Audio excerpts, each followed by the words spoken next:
Everyone, কেমন আছো তোমরা সকালে? আশা করি তোমরা সকালে অনেক ভালো আছো। শুভ সকাল। নতুন সকাল, নতুন একটা ভিডিও নিয়ে হাজির হলাম। ঘাটাল শহরটা আমার পুরোটা ঘুরিয়ে দেখাবো। চলো তাহলে ঘুরিয়ে দেখানো যাক। প্রথমে আমার কিছু বাজার করার ছিল, তাই বাজারটা করে নিই, তারপর তোমাদের আমি ঘুরিয়ে দেখাচ্ছি। বাজার বলতে সবজি কেনার ছিল। তো তোমরাও দেখো কত টাটকা না কফিগুলো।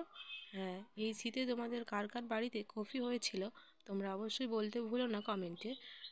তো কত সুন্দর টাটকা সবজিগুলো। তো আমার একটা ফুলকপি কেনার ছিল, সেটা আমি কিনে নিলাম, বান্ধবীকে দিয়ে দিলাম ধরতে। তো এইটা আমার হচ্ছে ঘাটালে ক্লক টাওয়ার। টাওয়ারটার নাম ঠিক জানি না, মনে হচ্ছে যতটা সম্ভব লায়ন্স ক্লক টাওয়ার এরকমই হবে। তো যাই হোক, তোমরা যারা রোড দিয়ে আসবে তোমরা অবশ্যই এটা প্রথমে দেখতে পাবে। ভাষাপোল আমাদের ঘাটালের মধ্যে ঐতিহ্য, একটা ঐতিহাসিক ঐতিহ্য। ভাষাপোল সম্বন্ধে হয়তো অনেকেই ঐতিহাসিক কথা কিছু কিছু জানো না, কিছু কিছু জানো। তো যারা জানো তারা তো জানোই, আর যারা জানো না তারা স্বীকার করবে না জানো না বলে। তো যাই হোক, ভাষাপোল নিয়ে আমি ইতিহাস কিছু বলি, তোমরা শোনো। 1850 সালে মিস্টার ওয়াটসন নামের একজন ব্রিটিশ বণিক ভাষাপোলটি তৈরি করেন। ভাষাপোলটির প্রধান আকর্ষণ হলো এটি সারিবদ্ধ কতগুলি নৌকার ওপর ভাসমান পোল। পোলটির কাঠামোটি কতগুলি কাঠের তক্তা দিয়ে তৈরি হয়েছে। গোটা ভারতবর্ষে এই ধরনের পোল খুবই কমই দেখা যায়। মিস্টার ওয়াটসন ভাষাপোলটি শিলাবতী নদীর ওপর ব্যক্তিগত ব্যবহারের জন্য তৈরি করেছিলেন, তাই এটিতে সাধারণ মানুষের প্রবেশ নিষিদ্ধ ছিল। কিন্তু 1904 সালে 22শে ডিসেম্বর বেঙ্গল ফেরি অ্যাক্টে 1885 এর 6 নম্বর ধারা অনুসারে সাধারণ মানুষের জন্য মুক্ত করে দেওয়া হয় এই ভাষাপোলটি।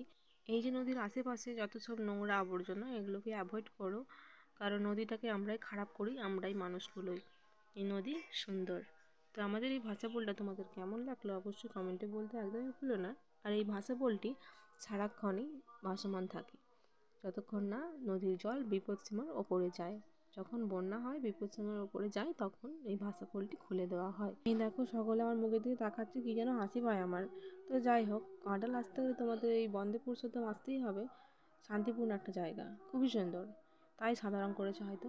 তারই অপোজিটে শিশু কারণ মানে বাচ্চাদের পার্ক আছে। তোমরা যাদের ভাই বোন, ছোটো ছোটো ভাই বোনকে নিয়ে আসো, অবশ্যই এখানে নিয়ে আসতে পারো। আর এখানে আসতে গেলে দুপুরের অন্ন পাওয়া যায়, অন্নগ্রহণ তোমরা করতে পারো। আমি যে ব্লোর করলাম দেখলে না, দুটো মেয়ে একটা ছেলে বাইকে করে চলে গেল, আমাকে একটা খারাপ গালি দিয়েছিল। তো যাই হোক, কেন দিয়েছিল জানি না, হয়তো ওদের অসুবিধা ছিল আমাকে ভিডিও বন্ধ করার জন্য হয়তো বলছিল। যাই হোক, তোমরা যদি ভিডিওটা আমার দেখে থাকো তোমরা অবশ্যই ভুল করেছো, আমি এটাই বলতে চাই, শুধরে নাও। তোমাদের যাদেরকে নিয়ে যাচ্ছ তাদেরকেও হয়তো রাস্তাঘাটে খারাপ কথা বলতে পারে। যাই হোক, তোমরা এই বন্দে পুরুষোত্তম আসতে গেলে বং পিৎজাটা অবশ্যই পেরোতে হবে। আর এই বং পিৎজাতে কত সুন্দর আইটেম পাওয়া যায়, যারা এসেছো তারা জানোই। আমি এখনও পর্যন্ত যাওয়ার সুযোগ হয় না, সবাই বলে, হয়তো ওই জন্য আমি বলে দিলাম। যাই হোক, আমি হচ্ছে বন্দে পুরুষোত্তমের গেটটা দেখাই। এই যে বন্দে পুরুষোত্তমের গেট। আর বন্দে পুরুষোত্তম তোমরা যারা রোড দিয়ে মাস্কো লাইনে আসছো তাদের পড়বে বিদ্যাসাগর সেতুটা পেরোনোর বাঁ দিকে। আর যারা চন্দ্রকোনা থেকে আসছো তাদের বিদ্যাসাগর সেতু পেরোনোর ডাঁ দিকে পড়বে। অবশ্যই তোমরা এসো আমাদের ঘাটাল শহরটাতে। কি ঘাটালবাসী, আমি ঠিক বলছি তো? আমাদের ঘাটাল শহরটা সুন্দর না? অবশ্যই সুন্দর। ওই যে বিদ্যাসাগর সেতু তোমরা দেখতেই পেলে। তো আমি এখন বাড়ি যাব। তোমাদের আমার ভিডিওটা কেমন লাগলো অবশ্যই কমেন্টে বলতে ভুলো না। যদি ভুল কিছু বলে থাকি তাও ক্ষমা করে দিও। আর নতুন বর দেখবে, দেখো তবে। ওই দেখো গায়ে হলুদের ছবি তোলা হচ্ছে, সেটা তোমার দেখে দিলাম। আজ এই পর্যন্তই, চলো পরবর্তী ভিডিওতে দেখা হচ্ছে। টাটা।